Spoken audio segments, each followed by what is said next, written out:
it's a book about encounters and explores the notion of creativity in a life, creative work, and where ideas come and where stories come from and who has the right to tell whose story. Could you give us a taste of it? Absolutely. I'm going to start right at the beginning of the book because, like you said, it is immersive, and my intention was to feel that you would really be living in this world for the next 3 days. I flew to the Italian city of B to attend the film festival in late March. Our entry into the competition, a liberal adaptation of William Maxwell's novel The Folded Leaf, had been officially confirmed, and I was expected to participate in 3 days of interviews and panels to promote the release, with a jury screening on the second evening. My co-producer Gabriella had arrived at the start of the week to prepare, also the cast, who were busy hawking other projects about which I was both curious and jealous. It's hard to think of actors, good actors, as anything other than your own once you've worked with them. I knew they'd be expecting me to see their films while I was there, wanting their betrayals to be blessed, and I anticipated that it would hurt as much as watching them with other lovers, a feeling especially pronounced when the new film was still warm on my lips. 8 months had passed since the production had wrapped, and I missed their company, particularly the 2 leads, Lorien and Tom, who had a youthful ease that blended seamlessly into our production family. Nothing of the film could be changed at this point, and I'd made my peace with it, absorbing the heightened pressure of meeting strict deadlines in order to screen in this competition. There were other festivals through the spring and summer, but this was the one that mattered to me, having previously brought me luck and with it a sense of calm. But for all my confidence, I arrived in the city feeling apprehensive. The trip had the air of both a working holiday and a funeral. There was excitement for the next stage in the film's journey, one in which I envisaged only good things, but also a finality, for with it my participation would cease. It was for Gabby, the actors and their publicists, to take the baton and run for the glory they dreamed of. I could return to my hometown of S, regroup and retreat into my ideas. My first impulse on arriving at the airport was to have the car take me directly to the hotel. So keen was I to see Lorien and Tom again, to hear their voices, to feel their breath. I wanted to suffer their tender, respectful mockery, typical of young Americans who'd been brought up well, but I was also aware that this would be the last time that I would play their loving God, and I wished to delay that. They'd not yet seen the completed film, so therefore a realm existed where they could not be disappointed in me. It wasn't the first time that I explicitly sought the love of my actors. There's an almost supernatural aura of openness, risk-taking and safety present in the shooting of some films that does not exist in others. As always, we've been pressured by a tight shooting schedule and insufficient money, but The Folded Leaf was nourished by magic. It informed the breaking light of dawn shooting and held its power over us until the end of the day.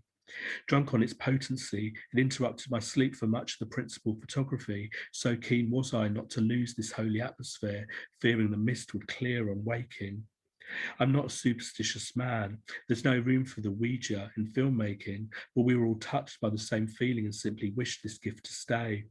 It was something I hoped was honoured in the final cut, and by which Lorien's and Tom's faith in me would be justified, as mine already was with them. Leave it there. Oh, I have to ask you, were there any particular directors you had in mind when you were creating this storyline? It's really sort of a mixture of people I've been thinking about in the kind of years previously, and also it's a reflection of, I studied filmmaking at Goldsmiths at university, and that was really about being immersed in filmmaking and watching films and cinema having the same impact on my writing that literature did. And so for this, I was thinking a lot about Visconti, and especially Pasolini. I was reading a lot of Pasolini, but then also thinking of Wim Wenders had a big influence on this book, and so did Fassbinder especially. I watched a lot of Fassbinder films and Cassavetes. So there's kind of there's a real mixture of people. Your history with Polari goes back a very long way, because I think you read at one of either our second or our third event. In Soho, right? Yeah, Green Carnation. Yeah, Green Carnation, yes. Gosh, that was a very long time ago. I am a Polari stalwart. Is that right? Yeah. Doesn't sound very attractive, does it? You've written many books since then and worked in many different genres, including crime fiction and also literary fiction. Yeah. Was this something you set out to do in your writing career, or is it just a case of following your instincts? I have no ability to plan anything. I literally write the next story that's in my head. Much to the annoyance, frankly, of publishers when I've done something that has worked, because of course they want you to do something very similar again, because if it works, the market likes that. And I'm not capable of it. I have dear friends who are capable of that, who have very successful careers, finding their own model and then revamping that with every new book and being massively brilliant at it, and people love what they do, and that is beyond me. I'm just not capable of it. I am capable of following my nose, and my nose only ever interests me in the story that I'm interested in. Several years ago, my absolutely brilliant publicist at Virago said, you know, Stella, the problem with you is you have way more brand than you have sales. and it's true. It's my truth, right? I like loads of people think they might, well, the ones who don't think they're reading Carol Ann, obviously, but you know, loads of people think they know my work or they've read me, but they haven't. And that's because I've been around for a really long time and done a lot of stuff. And maybe they like crime, so they read a couple of the crime books, or they like historical, so they read that. But you know, I'm not going to please everyone every time, because I do write different stuff each time. So is that partly about expectation, do you think? Is it partly to do with the pressure of expectation of having to follow something up, or is it? I don't think I've ever had the kind of success that means there's been huge expectations. Shit, people who've never heard of me, I'm really fucking amazing. All right. No. I honestly think, I mean, the reason that as a performer, I'm an improviser rather than an actor, is I get really bored really fast. And I am interested in the moment and in exploring the moment, and I'm interested in the story that grabs me in that moment. And I just am not interested in doing the same thing or versions of the same thing again. And it does, you know, it can be annoying for publishers, because of course, if something does well, they would love more of that. And some people, as I say, are amazing at it. I'm not. Well, the new novel, Lullaby Beach, is absolutely breathtaking. I think it's my favorite. Beautiful cover, everyone. Beautiful cover. Very lovely cover. Can you tell us a bit about where this book came from, why you wanted to write this story? Yeah, it came from a bunch of things. So Shelley, my wife, and I we've got a beach hut. And it's not in Whitstable, but it's near Whitstable. It's not, we couldn't afford a beach hut in Whitstable. It's on Tankerton, the less shiny bit. But we bought it. I had just had a commission to write the Nio Marsh continuation. And because it wasn't only for me, that was more money than I've ever had for a book. So I had a chunk of money. Shelley's uncle had died and left her a chunk of money. And somebody we know was selling a beach hut. And so we bought it, you know, from her. I think within 10 minutes of her saying it was for sale. And because Shelley's a carer for her mother, who is 92 and blind and almost deaf and almost lost all of her speech, although her brain's all there, it was really hard. We can't go anywhere. The last time we went away for a week's holiday was in May 2019. So even before COVID, we couldn't go anywhere. We can't have holidays. And so having somewhere we can go for a day, just to get to the sea for a day, I mean, I personally need it because I love the sea, but Shelley has really needed that kind of a break. And you know, it's not like we were spending hundreds of thousands on lovely holidays. So yeah, we have a beach hut, and beach huts are weird and amazing. I mean, ours is a proper old-fashioned, no electricity, no running water. You can't sleep there. It's literally a hut. They're so English. Well, they might be British, I don't know, but I know them as English. They're certainly not New Zealand, and I grew up in New Zealand. They get passed on from generation to generation, and I always love place, and I've set lots of, all of my books, the house they're set in, or the flat, or the village, or the town, or the city, the place really matters. So a lot of this book is set in and around this beach hut, and then other bits in 1950s London. And the thing about it is that I just love this idea of this tiny space being filled with emotional content from the generations that have been there. So there's that. There was also that Me Too and emotional abuse and coercive relationships and sexual abuse I'm 58 next week. Pretty much every woman of my generation has a story, about some shitty fucking abuse that happened to her at some point. Pretty much every woman I know, my generation. And I hear it from younger women too. And of course, we hear it from men as well. But in terms of Me Too, it has pretty much been about famous women and famous men. And of course, because that gets the publicity. But I really wanted to write about it in terms of ordinary people. So this is 3 generations of women's experience of, abusive relationships. And hopefully it's got some cheery bits in it as well, but it's definitely that. There's Kitty, who is born just at the end of just before the Second World War. And she's 17 in 1957, no, just the beginning of Second World War then. She's, so my mum was born in 1921 and my mum was 18 in 1939 and joined up. And so Kitty is sort of a bit my mum, she's a bit my aunt's. She had a very different life in that she stayed single and she doesn't have children, and some of that's in the book. And she's this matriarch, she's this family's matriarch, and she has a disastrous relationship that kind of sets the tone for her life in the 1950s. And she's a take no prisoners, hard as nails, absolutely brilliant. God, I had joy writing her. And the older she gets, the tougher she gets. And then there's her 2 great nieces, Sarah and Beth, and they're in their 30s now. And then there's Lucy, who's 17.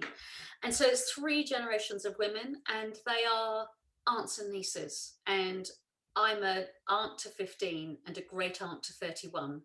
Aunts and nieces and nephews don't get written about a lot. We hear a lot about fathers and sons and mothers and daughters and crisscross and siblings too. But this aunt and uncle place, it doesn't get ventured into a lot. And I think it's a really interesting relationship. So, yep, there's them, there's the people they have relationships with. And somebody said on Goodreads, they really enjoyed the book, but they were very disappointed because there wasn't enough queer content. And I'm sorry, but some of my books do have much more queer content. This one, they were like, where were the queer characters? There is one character who's bisexual, and I'm so proud of writing a bisexual person like it's normal, like it just happens, like we don't have to have her coming out. I have done that in other books, but in this one, she's one of the leads, and it just is. And I think, and I get why people want the story and the plot to be about our queerness. Of course I do, and I have other books that do that. This one, our queerness is part of life rather than the story. This is when we first see Kitty as a almost 17-year-old. And it's set in 1956. And there's the town of Westmere is a sort of made up South English, Kentish, South Coastish town.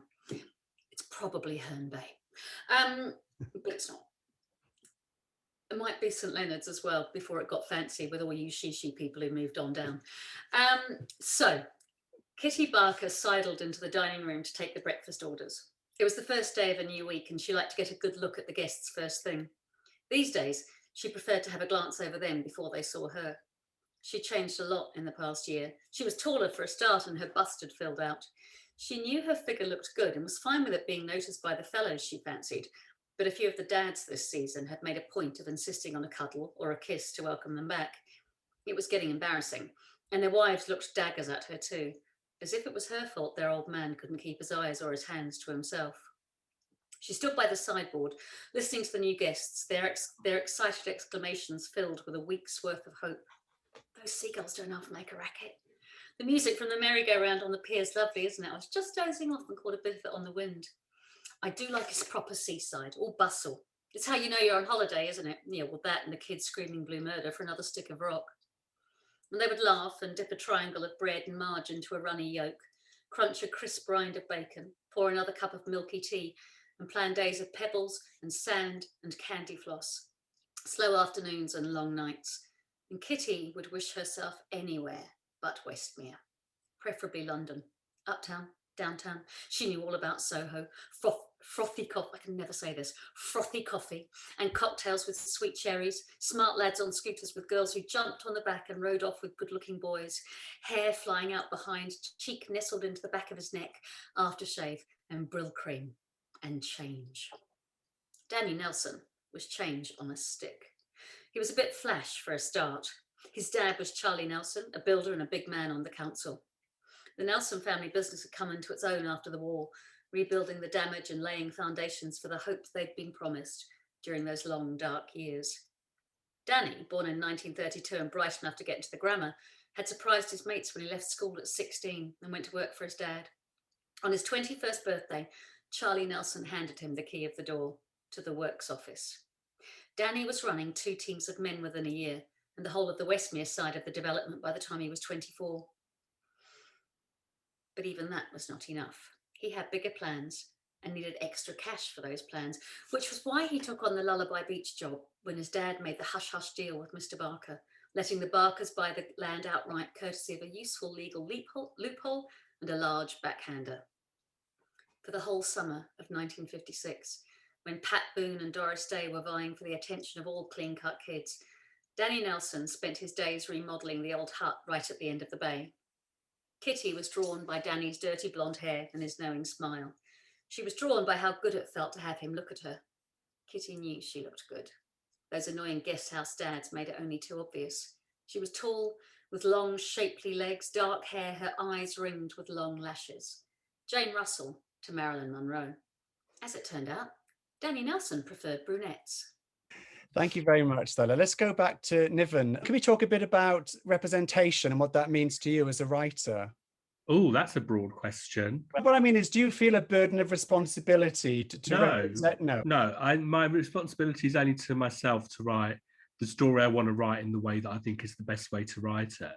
I had an interesting interview earlier this week, and someone said to me, it's really interesting. Every time I get a book from you, I never know what I'm going to get. I don't know whether the character's going to be straight or queer or what ethnicity they are or what country it's going to be in. I literally have no idea, and I like that. And that makes me happy because I never want to feel hemmed in. I kind of want to have a full box of crayons to kind of work with.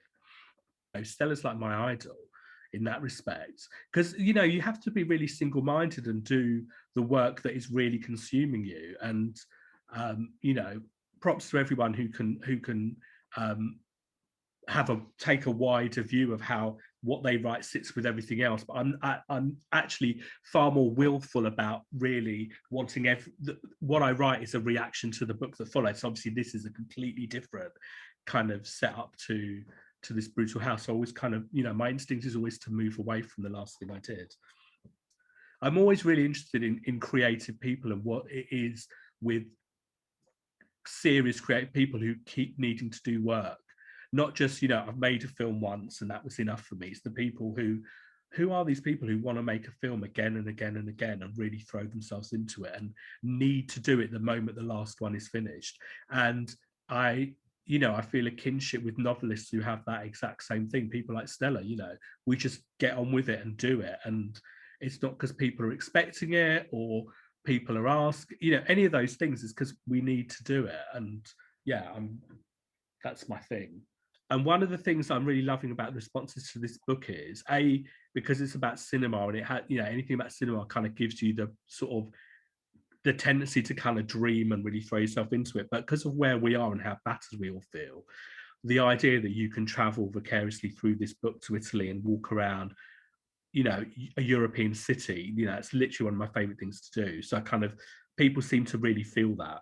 So I'm just going to read this is at a dinner that they have after a kind of a critical screening, and it's about food. It's a bit food porny, but it's also very much stripping back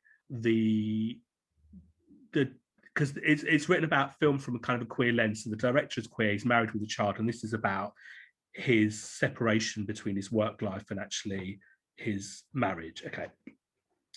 It was a good-humoured dinner, underscored by gentle drunkenness, plates of primavera greens, cuttlefish and black rice, silken ribbons of pappardelle with wild hare and curd cheese tarts, sweetened with honey and mascarpone. Gabby and our publicist had joined us, everyone elated with the first interview where the case for the film had been made and not just accepted but applauded. The 3 journalists present who had seen a preview screening were agreed that this was a story which needed to be told and who were convinced beyond measure by its truth. Now everyone was sufficiently relaxed. The dinner was purposeful regarding the demands of the following days, but gently irreverent and free. By the fish course, we'd stopped talking of the schedule entirely, marvelling instead at the work coming from the kitchen, the miraculous comfort of the black risotto, the hair which tasted of the woods, in harmony with the fungi and red wine sauce that dressed it. Lorien whistled his surprise at each plate was brought and then wolfed it down without a word. Tom was similarly speechless, his eyes taking it in before regaining himself to ask a dozen questions about each dish's origins, ingredients and preparation. He was an Epicurean in his makeup, remnants of a farm boyhood, and it was pleasing both to answer what I knew and to bow to my learned kitchen friends when I did not. My husband had found this restaurant many years before, left to his own devices at a previous festival which I'd insisted on dragging him to early in our relationship, wanting to show off, but at the same time frozen by the weight of the gesture. I deliberately kept myself busy when I didn't need to and gave him no time. Frustrated by my coldness, he considered leaving early on several occasions, but never followed it through, knowing that I would thaw once I'd fully assimilated to the festival's inner rhythm and then return to him as a functioning human being. Equally, he would never make me forget how selfish and isolating I'd been. It was in the period long before we married when our outcome could have radically altered. If he'd left during that festival week, by his design it would have been over. In finding this restaurant deep in the city's working heart, in pulling me away from the festival's bubble to a place where my obsessions were unimportant, secondary to both the food and the company sitting across from me, he saved our relationship. Our foundations were created over that meal, what was acceptable and what was not, the definition of what life meant to each other, put on the spot for our interpretations of what constituted personal success and living well. He forced out of me things I typically only gave credence to on film, afraid of showing the same vulnerability that had choked previous relationships, but he was not those others. He was himself, thoughtful and willing to fight. A space opened up that enabled the possibility of our marriage to exist, making the restaurant itself more than just a gastronomic home, but a place where family could be created from ruins. I'll leave it there. I loved It's a Sin. What I wish that, and this isn't up to Russell T, because all of us have to take this on, is that we don't go, and it's over now. Because there are people who lost people, like all of us did, who are living with the loss, but there are also people who are living with the repercussions of surviving. And survival has massive repercussions, let alone there are still people getting sick. So there is so much more we all still need to be doing. So long-winded answer to what has the last year been like. Bloody lovely to be at home.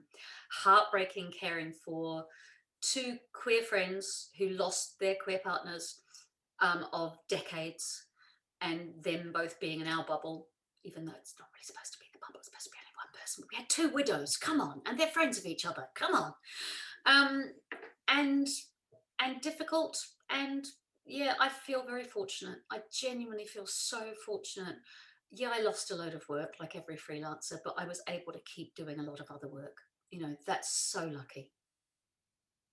Great. Just mentioning when you talk about It's a Sin there, that originally there was 8 episodes and they couldn't get the commission to take it on, and there was a final episode which was bringing it right up to now, and it was her now, being with Jill now and seeing what had happened since, and I would love to watch that episode. Me too. I mean, and you know what this tells you, having if even Russell T, right, with his pulling power, can't get the money and the impetus and everything behind them to do that. If even he can't, our stories are still not being fully told. It is still not fixed. It is still not okay. There's something else to say about that as well, because I did hear, and I have heard people go, why aren't there more queer women in it? And it's like, yeah, why aren't there? But I don't believe this is Russell T's job to be writing us. It's his job to write what he wants to write.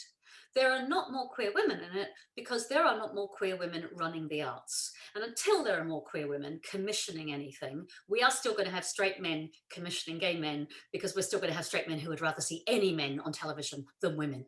So, until that changes, I don't know when it's going to change. But I do think it's going to change eventually, because we're getting in. But, if even Russell T, who is amazing with all of his weight of phenomenal work behind him, if he can't get to do the 8 episodes he wants. It's still nowhere near this myth that, you know, it's fine and we see ourselves reflected in everything. It is difficult to sell books right now. You know, I am somebody who sells books at book events, sells books at festivals, sells books at gigs. I love all of those things, and it is really difficult for us. So thank you, Paul, for having us. But also, the reviews matter. The person saying something nice on Amazon matters. The person saying something nice on Goodreads really matters. And so this, honestly, it really does. So these connections with readers are still the way that we can continue even in such a difficult time. You know, I spent a lot of time last year, because we all thought it was going to be easier this year, thinking, thank God my book's not out till 2021 because it's so difficult. And then it just kept going on. You know, a lot of this book is quite dark. There are definitely easily readable bits in public, but a lot of it's quite dark. And this is a piece that is about darkness, but I think not too dark for a reading in mid-COVID, just at the end of winter. One of my dearest friends killed herself 18 months ago, and I had already written all of the suicide stuff in this book. And I don't know if it's because I grew up in New Zealand, which has a really high suicide rate or whatever, but I do have quite a few dear ones who've taken their own life. And I wanted to place this truth within a kind of place that says, if you are feeling like this and reading this book, it's not that I think you're bad and wrong to be feeling this, and it's not that I don't think you have the right to make your own choices, but probably like this character, there are people who wish you would make another one. Because I don't think it's up to any of us to tell people what choices they should make. I really don't. And I don't think it's up to me to tell my dear, dear friend who I'd loved since I was 12 that she should have made a different choice. I bloody wish she did. So I'd written this beforehand, but it's still really real. This is at Kitty's funeral. And the book, as I said, does start with Kitty's suicide, so it's not giving anything away. Beth, who's the niece, gets up to speak on behalf of the rest of the family. They had chosen not to lie. The children, there's a couple of younger children, the children knew the truth. The coroner's verdict had been in the local newspaper. Kitty would have hated any obfuscation. Beth steadied herself against the lectern and looked out at the room of upturned faces. There was Ernestine, bowed at the loss of her old friend. Etta cuddled tight between Tim and Lucy, her father watching with faith that she would hold it together. Sarah wondered if their choice about honesty was quite right. It was one thing to shame the devil, as Kitty liked to say, quite another to pour salt into a gaping wound. She looked to Beth, who nodded, and she took a deep breath. Just realised I said Beth was reading it. It's Sarah. Sometimes when you're naming characters, you don't know which one belongs to which until you get to the third draft. They were called different things until I got to the third draft. Anyway, she took a deep breath. We are not happy with Kitty. We are not happy with her at all. She was gratified by the little shake of the shoulders and smile she saw on Ernestine's face, by Tim's quiet laugh and Lucy's silent applause. As most of you probably know, I am not happy with you was a Kitty phrase. Kitty's love and friendship was fierce, uncompromising, and very strong, and her displeasure was equally ferocious. Beth and I are so grateful that we had her in our lives. When our mother died, she was the rock on which we beat out our grief. It's fair to say we were not delicate in our loss, and I think we have Kitty to thank for that. We have never been delicate girls. She let us wail and roar and rage about Mum's death, encouraged us to take it right to the edge, and then she told us when it was time to get on. Kitty told us to keep going, to live alongside our grief, to live with it, not to deny it, and definitely not to buy into what she called the time heals everything crap, but to allow ourselves to grow while grieving. It was the best thing anyone could have done for us back then. She let us have our pain. Sarah paused, and here we are, grieving, remembering that she taught us how to do it. Remembering it's okay to be angry and hurt with our grief. It's okay for grief to be noisy and loud and messy, just as there are also times when it's quiet and small. She looked down at the words on her page, what she and Beth had agreed she would say next. She took a breath and tried to speak, but nothing came. She tried again, and then tears came instead, a gulping, unexpected sob. The room became painfully silent as she tried to hold in the tears, and her body refused to let her, and another sob opened the floodgates to heaving, shaking grief. Beth, their father, and Etta almost knocked each other over as they jumped up to race to her aid. After a rush of hugs and more tears, and to the palpable relief of those still sitting, Sarah picked up her page and started again, this time with her father on one side, her sister on the other, and 7-year-old Etta perched precariously, proudly on the edge of the lectern. The thing we really want to say, shaming the devil in the way Kitty taught us, is that we're bloody annoyed with you right now, Kitty. We are not happy. You could have told us, any one of us here today, you could have asked for help. You could have let us know you had made a choice. We all know how damn stubborn you always were, how sure of your path. We might not even have tried to talk you out of it. Ernestine sucked her teeth and muttered, I would. And a dozen voices joined in with, oh yes, amen to that. Sarah and Beth laughed and their father shook his head. Yeah, perhaps we'd all have tried to, but even so, Sarah went back to her speech. The hard part now is how much we don't know. What was going on that you, of all people, chose to stop? That's the worst bit, Kitty. None of us ever wanted you to stop. It's impossible to imagine there being no you.